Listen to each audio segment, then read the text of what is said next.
এটা কি কম অখিল গড়ৰ কথা নাটকটো কৰি থাকে তেখেতে ভাবিছে মোৰটো উজনিত মোৰ এতিয়া ভজন প্ৰিয় মই নহয় নামনিতে সেই বংগীয় মুছলমানসকলৰ যদি মৰম ল'ব পাৰে সেইকাৰণে অখিল গগৈ কৈ আছে যে সিটত তেওঁ যোৱাৰ কাৰণটো অকল ৰাজনীতি কাৰণ ইউডিএফৰ ভোটখিনি এতিয়া অখিল গগৈক লাগে প্ৰেক্টিকেলি আগতে ইউডিএফে পাইছিল এতিয়া ভোটখিনি অখিল গগৈক লাগে আৰু সেইকাৰণে অখিল গগৈ গৈ মৰম কৰিছে চাওক এই সময়ত মাত দিয়াটো বেয়া কথা নহয় কিন্তু উচতনি জনাব নালাগে তেখেতে কালি উচতনিও জনাইছে দকলে মই বেদখলৰ সময়ত মই আগত থাকিম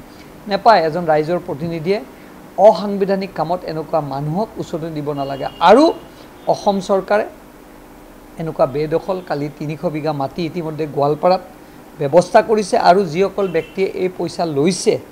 প্ৰায়বিলাক আপোনালোকে যদি লিষ্টখন মোক লাগে মোৰ তাত আছে প্ৰায়বিলাক এই ধৰণৰে ব্যক্তি লিষ্টখন মোৰ তাত আছে ইয়াত মই প্ৰিণ্ট আউট কৰি থৈছোঁ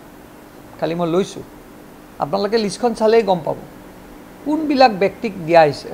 ৰাজসাহায্য দিয়া হৈছে আৰু তেওঁলোকে পইচাটো লৈ মুখেদি নকয়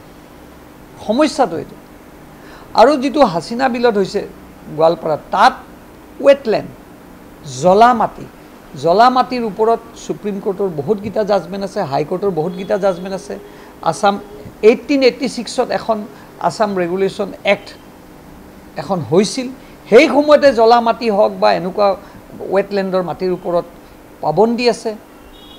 আৰু মই আহ্বান জনাইছোঁ আপোনালোকে ৰাজনীতি কৰক